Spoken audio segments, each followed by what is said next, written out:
It's wonderful to be back and very happy to be here. I'll tell you what, though, it's been an interesting one day this past day because I've got a real lesson in how things work in Sacramento.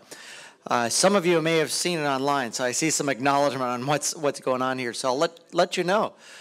What happens, in terms of how people kind of want to subvert the process, etc. At the local level, it happens even worse in Sacramento.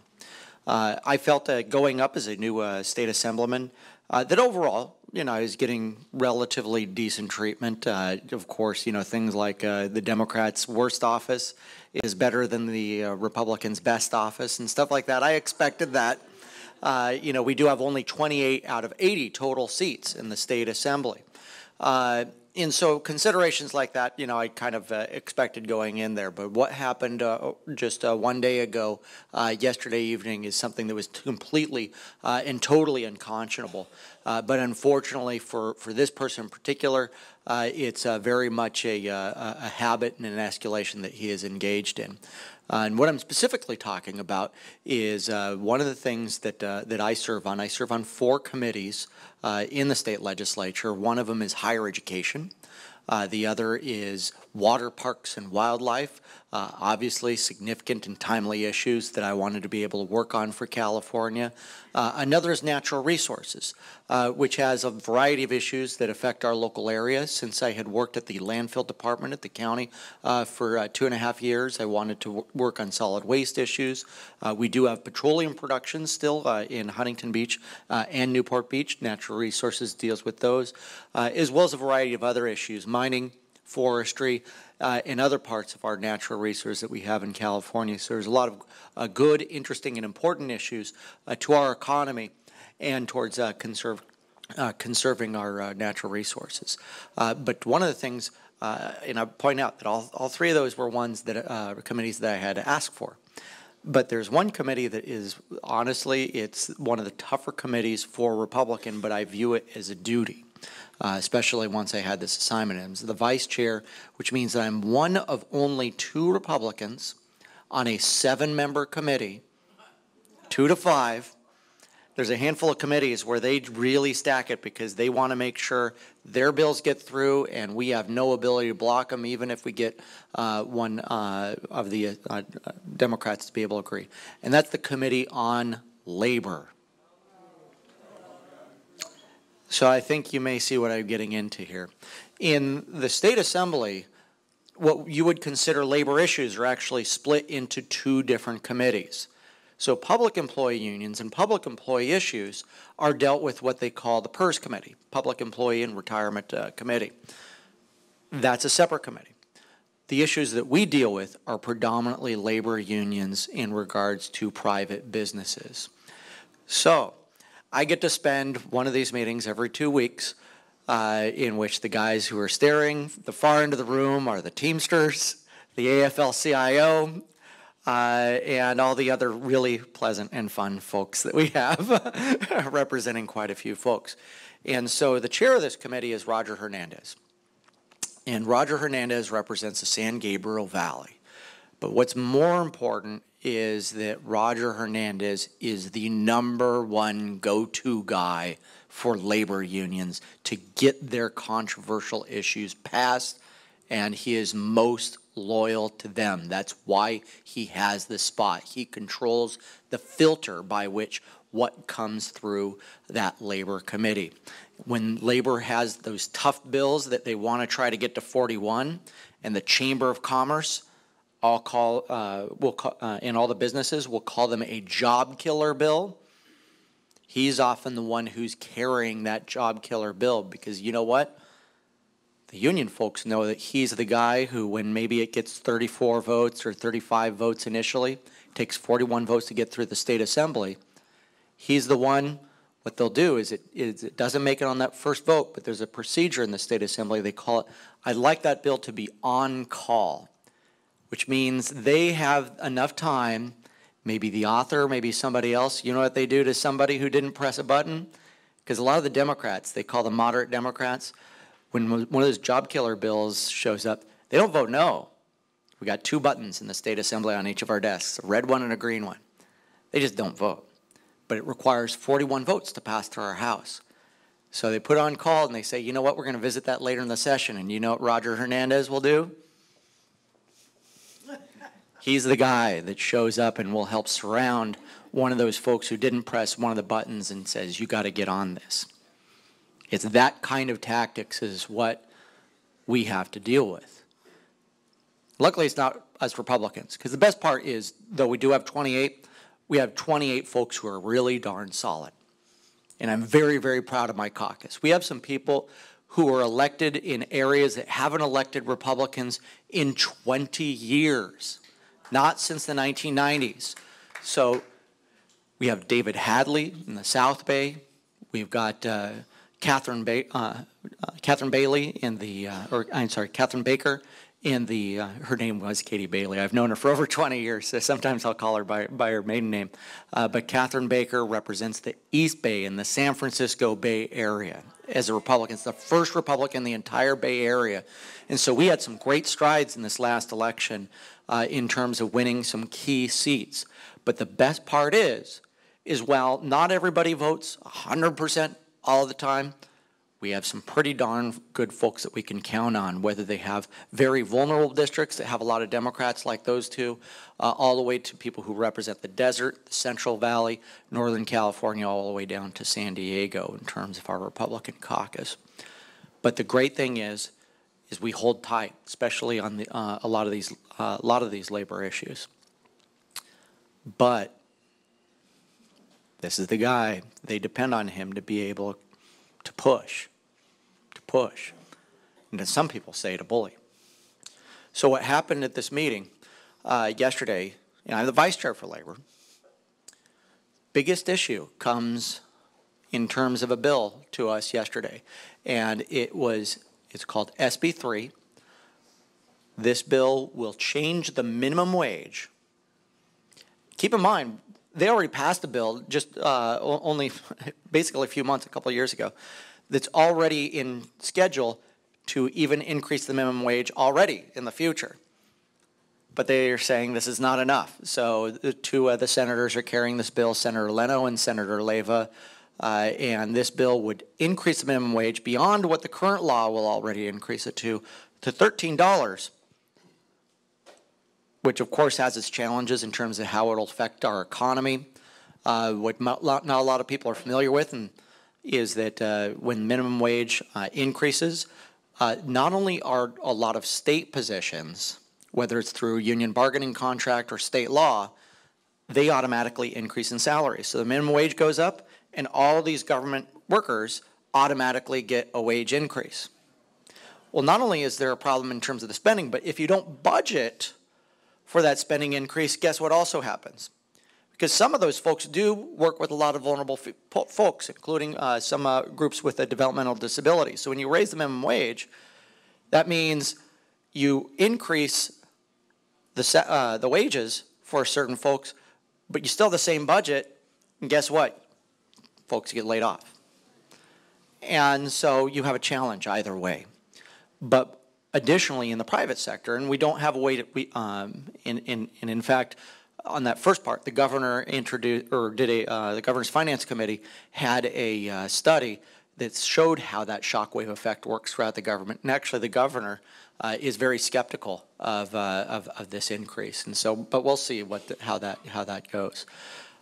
But it also has an undetermined effect because it's not publicly disclosed when private employee unions have escalators built on the minimum wage. And so it has a shockwave throughout the private sector as well, because there's not just those who have union contracts, but also the compaction effect of people who, maybe they're making $1 more than minimum wage or $2 more than minimum wage. I was in that situation when I was in high school, with my first job being in the entry level.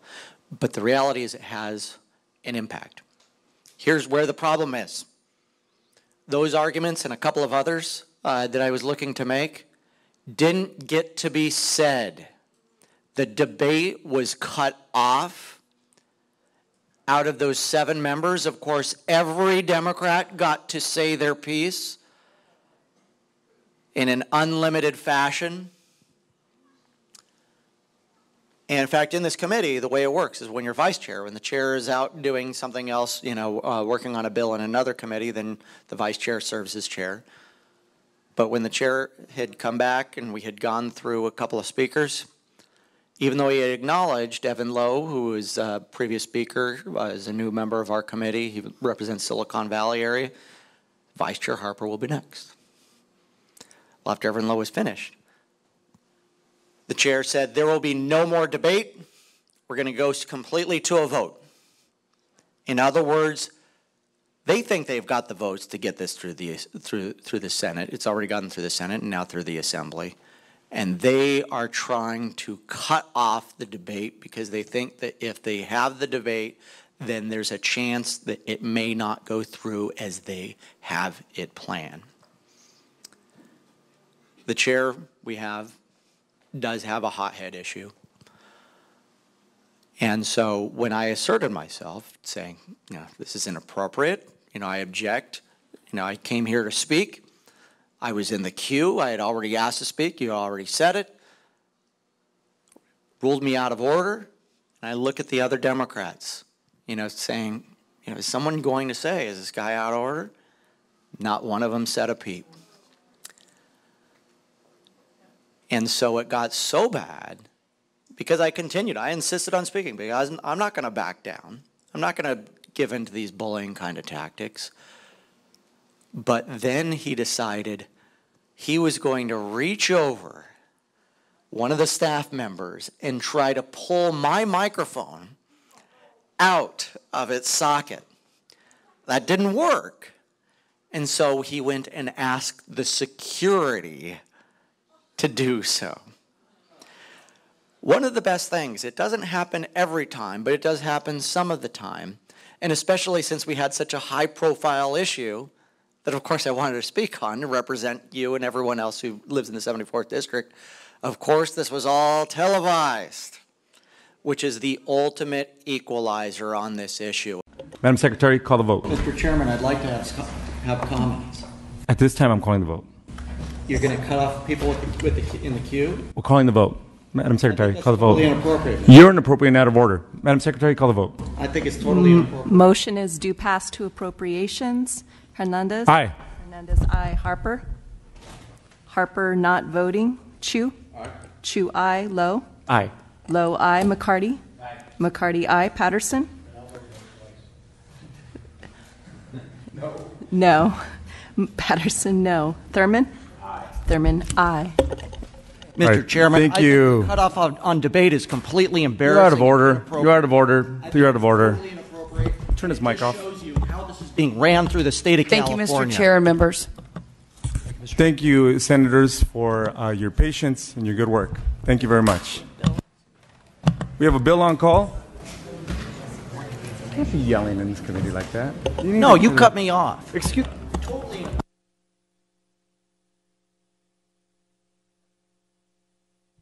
Sergeants, please remove the mic. Remove the mic. Please remove the mic. You're yelling. You're out of order. You've not been recognized. I'm sorry. Remove the mic. I'm running the meeting, not the sergeant.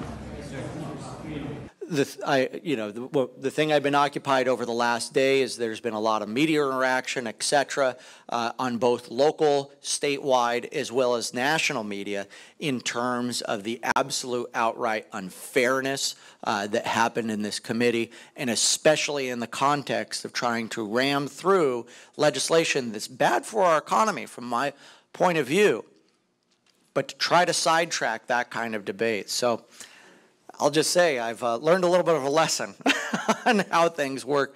Of course, this issue has been appealed to the Speaker. The Speaker's deciding what to do regarding the issue. But we have even more bizarre things that have happened in regards to it. So like he said that he apologized for me when you really didn't. You have a question? Matt, that's straight out of the brown shirt tactics of Hitler. Yeah. And that's the thing is I've served, just as pointed out, I've been the mayor of my city.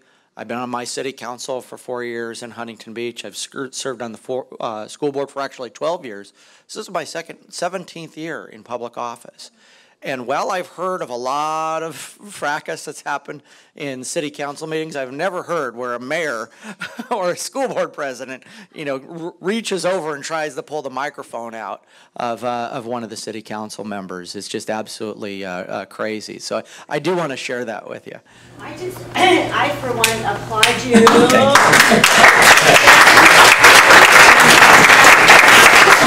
That's what more people have to do. You, Scott, we love it when you guys do that. So thank you. And you did. Is it constitutional for them to do that? So this is the thing. You would think that it would not be, but the reality is the rules of the state assembly are actually so flexible for chairs of the committees that we haven't been able to figure out if what he did probably was within his rights under the rules. But the way I put it is, you may be within your rights, but that doesn't make it right. It's as simple as that. And so this, I view, while on one hand it's a crisis, on the other hand it is a significant opportunity. And the reality is because of the coverage that this has gotten and is getting, this puts a lens on the state legislature, which is often forgotten because it's all the way up in Sacramento, far away from the population centers of Orange County and Los Angeles and San Diego. And in reality, it's only just a short drive from the Bay Area, but it really doesn't get as much scrutiny as it should. And this does in terms of a part of it. It shows the ramrodding effect in which they're trying to do in regards to these job killer bills, because this isn't the first time something like this has happened. Yeah. What was this vice chair's name? So I'm the vice chair. His name is Roger Hernandez. He's the elected assemblyman from the San Gabriel Valley area. Believe it or not, he was actually on the West Covina City Council prior to coming to the state assembly. But I knew a few of these things, but apparently when you post things to social media or friends post things to social media, then they start posting all the other bad things in regards to this fellow. So there's lots of issues in the past, regarding arrest record, domestic violence, an issue where for the city they had to spend over $10 million in regards to legal fees because of a harassment issue regarding an employee of the city of West Covina that was still ongoing while he had started as a state assemblyman. So most of which are ones that I was not aware of. But now that I am, the good news is with a fellow like this, one of the good things is that, if I am fortunate enough by this community to be reelected, I can serve up to 12 years under the current term limits. He's under the old term limit system, which means he's on his third term, which means he's out of the state assembly at the end of his next term. But of course, like a lot of elected officials, that means that he wants to run for state senate. And under the old term limit rules, you can, but there's a 2-year gap in his state senate seat. So you'll believe me that I believe I'll be at least participating at some level into what's going on in the San Gabriel, on the San Gabriel Valley, because the other thing to note is that he only beat his underfunded Republican opponent by less than 10% in this last year. So this is an area where we can have someone who is, whether it's someone who's more moderate or perhaps an actual Republican, can get elected in this area. The northern part of that assembly district is Glendora, which actually is a very reliably Republican city, similar to Costa Mesa. It's the more central parts of San Gabriel Valley that he has. Yeah. What I'm kind of worried about is, along with the elevation of the wages, so if I were a shrewd business owner, I would get H-2B visas. You know what I mean? And that brings in more foreign workers because they come in at a lower wage. You don't have to give them insurance or anything else. So things are so backward with the overall, well, I'm just going to say that things are so backward with the overall membership of the state legislature that they actually passed a resolution upset about the H-1B visa program. And so the thing is, we need to work just overall to be able to win more seats. Winning the Hadley seat in Los Angeles is just the start. We've got to create a ring around Los Angeles. And Catherine Baker in the Bay Area is just a start. We've got to win 1 or 2 more seats in the Bay Area and solidify Orange County. We need to make sure in Orange County that we're electing all Republicans and not leaving one seat in the middle with the donut hole, and that's going to require a lot of work. The reality is these are folks in the state legislature. They're not persuadable people because they've been brought to the assembly by whether it's their own philosophy or their contributors or their associates. They're not people who you can just say, hey, come along to my point of view. We need to work very hard to be able to elect different people around to different areas. But I do want to close on this particular issue, which is this is a big opportunity to be able to expose the Democrats for their processes, that they are unwilling to actually have a debate on the issues. And these are things that cut across philosophically, whether you're conservative, moderate, liberal. Citizens believe that you should at least have everyone to be able to have their say who's been elected to public office. And so that's why there is an opportunity within this, and that's to carry this issue forward. And how the Democrats deal with this, whether there's a discipline or whether they try to sweep it under the rug, however that approach goes, we'll respond accordingly. I do know that some folks were interested in knowing about a couple of other issues, so I do want to make sure to touch those. Some of you have been tracking SB 277. And so I voted no. As simple as that. I did view it very much as a liberty issue and very much as a choice issue. The personal and religious exemptions have been around in state code for my entire life. And I said from the beginning it was a very high threshold to be able to change that, change those exemptions. You would have to be very persuasive in trying to get to that and provide some very significant evidence, which was not presented. And in fact, the more I learned, the more I was unpersuaded that we needed to get rid of those two exemptions. So I did want to give you the update in regards to that. But I will note that was passed, of course, by the Senate and then the Assembly, and they quickly got it to the governor's desk because, just like I said, they try to move things fast when they know it's controversial because they don't want the citizens to be able to change the minds of the legislators. So that's usually the way it works in that situation. So the governor did sign it as fast as possible. But I'll tell you what, for those who are concerned about that particular issue, is you probably have a window of opportunity in terms of a referendum. There has been discussion. I don't have a particular update because I haven't been updated by anyone organizationally. But I know the interest in that issue was very ripe for a referendum, but there is only a limited time to be able to have a referendum that would put existing legislation that had just passed and been signed by the governor onto the ballot. Yes. Oh, I'm sorry. I'm assuming that too many people know by the code, and the reality is I don't even know all the numbers because there's over 5,000 bills that get introduced, and unless you're really crazy, it's hard to remember them all. But that is the mandatory vaccine bill that took away the personal exemption and modified the religious exemption. Yeah. You know, the argument for that is that people that have been vaccinated, children, have a higher incidence of autism or other diseases. The fact is that there's over 1 million children in this country that have not been vaccinated. I don't understand why someone has not just done a statistical analysis. I mean, obviously, if there's 1 million children, there's a large enough sampling that you can say that do they have the same percentage instances of autism as those that have been vaccinated? It's a very simple question to answer, to be done in a very short period of time. Somebody can write a PhD thesis on it, and you can answer the question. I mean, obviously, if the incidence of autism is the same in both groups, then the vaccines have no effect. If it is different, then there's a potential that the vaccines do have an effect. And for those who didn't hear, he was addressing the issue on why there's objections from some folks in regards to vaccines and some people's view in relation to autism. And I've always said that my personal view is I am personally very much in favor of vaccinations. I've received all mine. When I have kids, they'll get vaccinated. You know, everyone in my family's received their vaccinations. the question here wasn't whether vaccines are good or bad. The question here was simply, does the government get into a situation of forcing, or is it as we've done for decades, which is public education, but people ultimately have the decision over their own child? Yeah. A couple issues that I also wanted to update in regards to,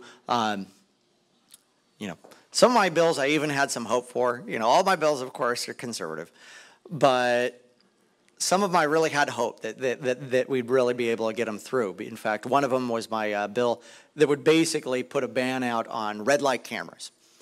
And I was very happy about that bill. I actually had one Democrat who is the co-author of that bill. It was Mike Gatto from the Glendale area. But the reality is that bill went to the Transportation Committee, and on a partisan line vote was defeated. Didn't have any Democrats that voted for it. There were a couple of Democrats that just didn't vote, but that counts as a no. But the Republicans were supportive of that red light camera bill. The one thing I can say that's good is here in the county of Orange, we've actually made some significant progress over the last few weeks. There were only 3 cities that had active red light cameras in terms of having enforcement. And the biggest one, and one of the earliest ones to adopt, the city of Santa Ana has turned off its red light cameras. And so that's a great thing, and that leaves only 2 cities that are left. 2 of them were both early adopters. That's the city of Los Alamitos, as well as the city of Garden Grove. And so the big thing is the push on that. That is a bill that I will reintroduce in the next session because I believe we really need to put those red light cameras out of their misery. Yes.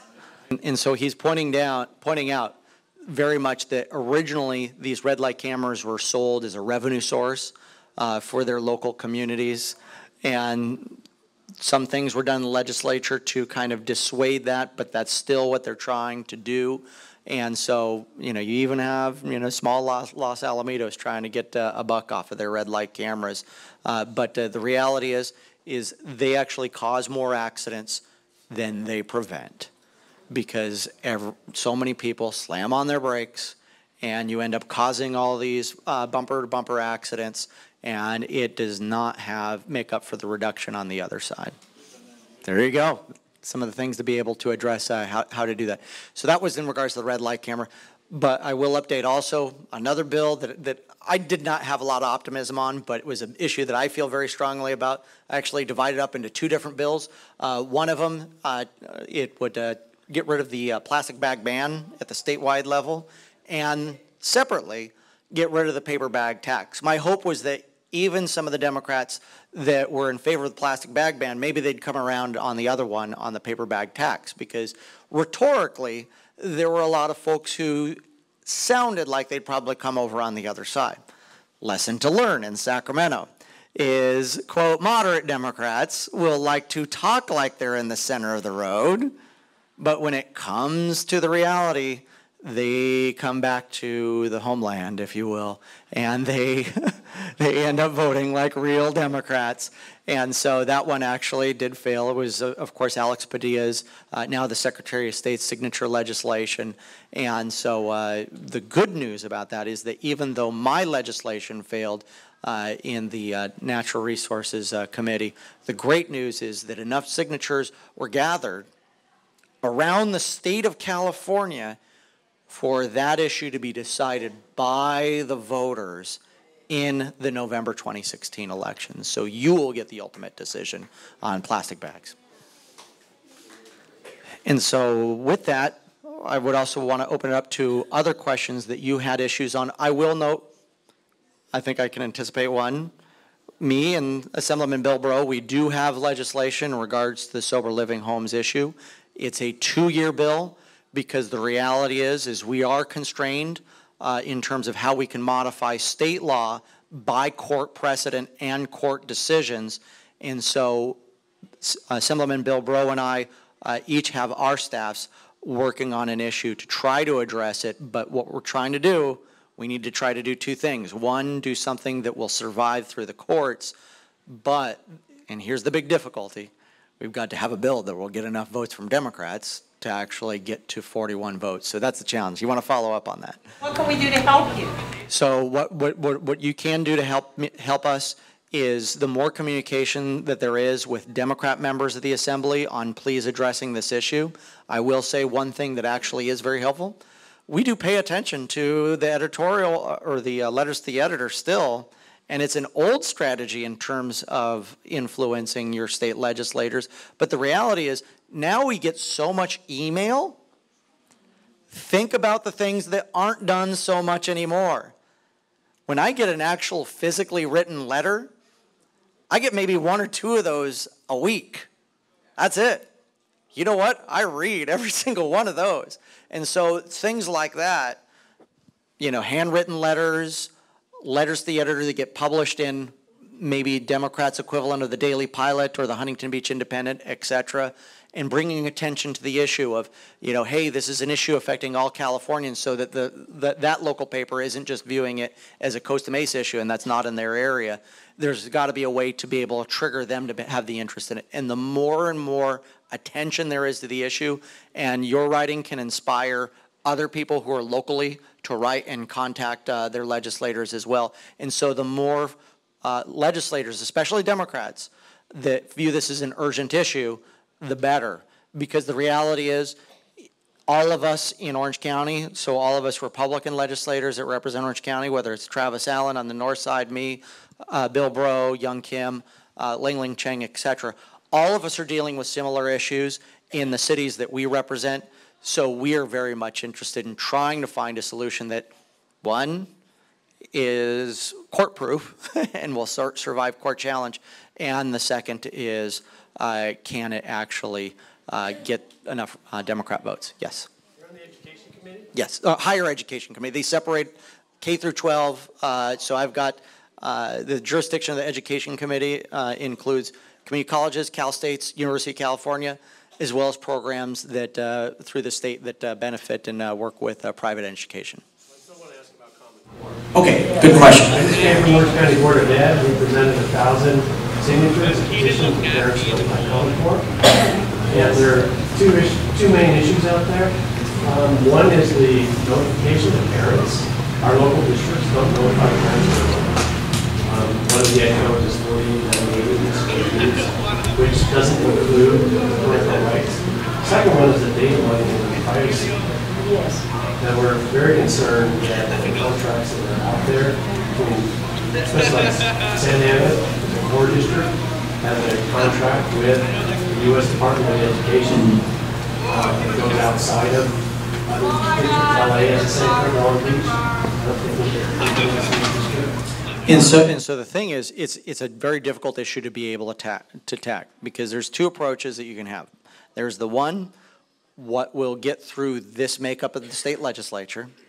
You know, it is 28 out of 80 Republicans, and you know who's implementing Common Core. It's the party that represents the majority.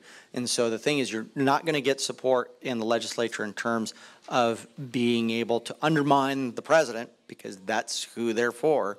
But if there are issues that we can identify that might be issues like privacy issues and like that, I would appreciate being able to talk in regards to things that addressed those specific areas, because it's always a very difficult balance that you have to make, because I'm not afraid to have issues that are very controversial, obviously, and very confrontational with some of the more liberal members of our state legislature and pushing the issue. So the question is, though, which tack do you want to take? Because there's pushing, but the pushback is going to be very hard just because we don't have the membership. But the way to win on a lot of those is helping to impact how people will vote in especially those swing districts in future elections. But then there's the other track, which is what can you actually get passed with a very left-wing state legislature. And so it's a difficult thing to be able to figure which ones you want to put your priorities on. Does that help answer your question? That helps, but I wish I could give you an answer on, yeah, we can totally address this, but there is reality. But for the group here, was we went to the Orange County Board, the Orange County Register, and talked to a number of the editors and the reporters. They didn't care about it. That's the greatest thing. when you talk about privacy issues, they were very excited on the left. So that is the issue that people, and the state of Washington, Democratic Party, has a resolution against court, just like the Republican version. Well, I will tell you, though, is that there are some people on the union labor side, and I know this is an issue where there's some people who are on the conservative side, but also some people who are on the union labor side that are in agreement, but it's for very, very different reasons. Did you have a question? He answered. He asked it. Looks like we got one over here. Higher education, what about the college professors that are teaching liberal socialist type things? What can be done about that? That's one where I really got to say, we got to make, if our professors are reflective of our state legislature, we've got that. That's what the problem is. And so that's a big, big part of the challenge. My nephew graduated magna cum laude from UCLA. When he went in, he was so conservative. When he came out, he was so liberal and was bad. But you got to get him a few books. About every couple of months, send one. Send Conscience a Conservative. Say send some Frederick Bastiat, send some John Locke. You know, maybe every couple of weeks. They may get turned into kindling, but at least he got a shot. But I will say that was a big part of what was influential on me. And before I finish out, I do want to give a shout out because I have mentioned this when I was here before. But I wanted to compliment our previous speaker. Jim Righeimer has been a big inspiration for me, not just at the recent level as mayor and as a council member for City of Costa Mesa, but Jim I've known since I was in college, and I was a volunteer that would help out candidates like Dana Rohrabacher, like Scott Baugh, and like many others that we had in the mid-'90s when I was a student, first at Orange Coast College and then at USC. And so when I saw some very liberal school board trustees on my board, you know, we were working to try to maybe get some conservative candidates elected, and no one really wanted to take it. And Jim was one of the people who said, you should go for it. You know, you have the right heart in terms of being able to address issues. You can always learn as much as the other guys, but the question always is, in terms of candidates, is, you know, where are you really in the heart, and what is your philosophy? So I wanted to thank you, Jim, with this group.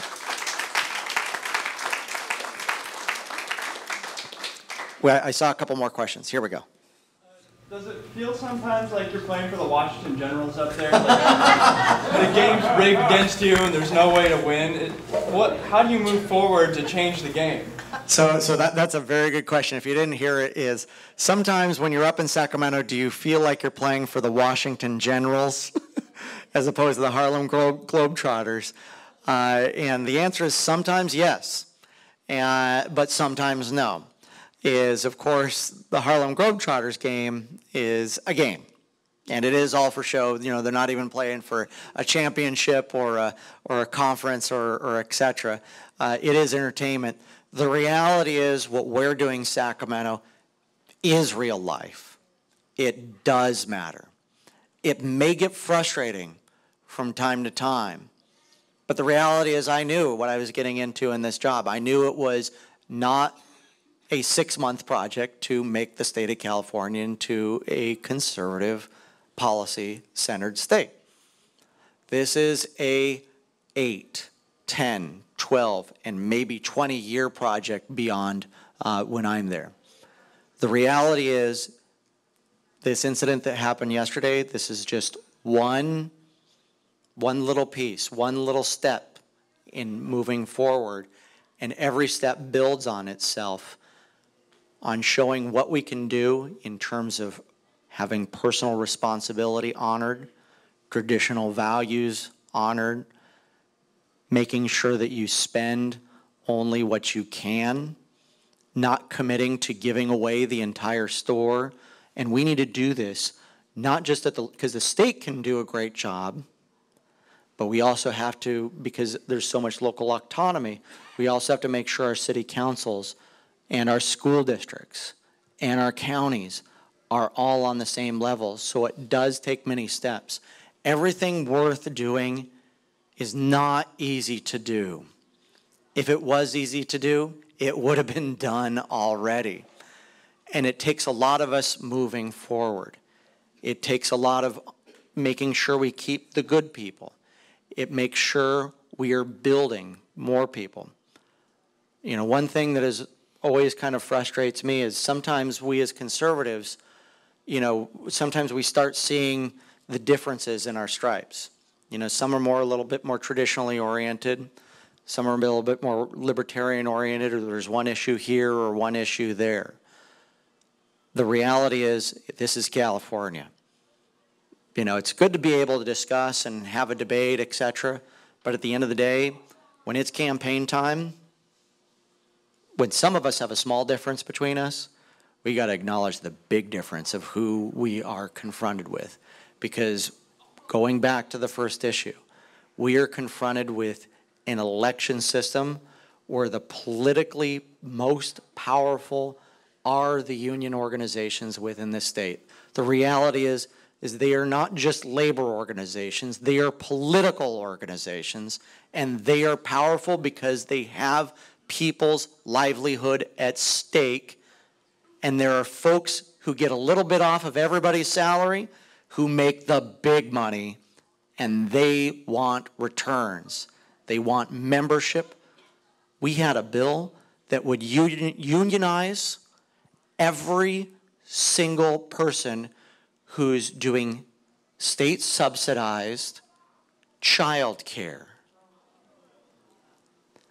If grandma is participating in state-subsidized child care, guess what? We're in a situation where grandma may end up having to pay union dues whether she wants to or not. Or maybe it's not someone who's in retirement and is getting a little help for child care. Maybe it's someone who's just getting by.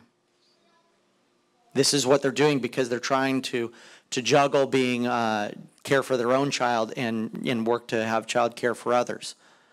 And in that case, you have the people who can least afford it, having money from their pocket diverted to the union bosses, whose goal is to go back to Sacramento and persuade people in the Labor Committee to forward more legislation to boost up membership over and over again. The reality is that's a big part of what we have to overcome. Our political system is so dominated by the cycle of union membership, dues, political action committees, etc.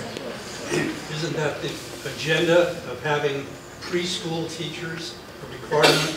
Because then all preschool teachers can be unionized.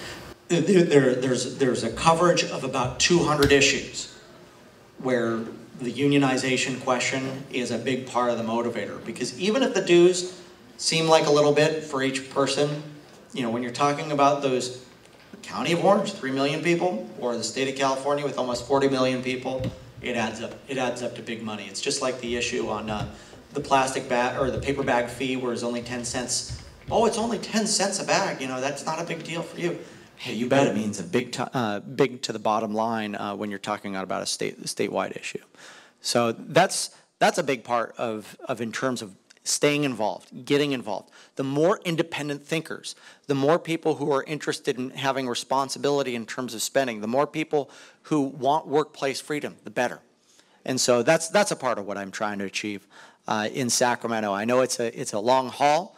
I very much appreciate the support. The reality is, you know, even if you're with the generals, you do appreciate when someone says, hey, I appreciate what you're doing, and that is reality. But whether I get the pat on the back or not, it's my duty and it's my responsibility to be doing everything I can to improve this state. And even if it's difficult with the odds of the folks that we have within the state, it's not going to stop me from trying, and it's not going to stop me from trying to push. So I really appreciate the ability to be able to talk with you this evening. I'll stick around for a little bit if people have questions, one-on-one as well. But it's my honor to represent all the communities in my district: Laguna Woods, Laguna Beach, most of Irvine, Newport Beach, my home city of Costa Mesa, but here is the city where my district office is. You can find it on the Harbor Boulevard, just at South Coast Drive. here in Costa Mesa, and so I'm very proud to represent the city of Costa Mesa.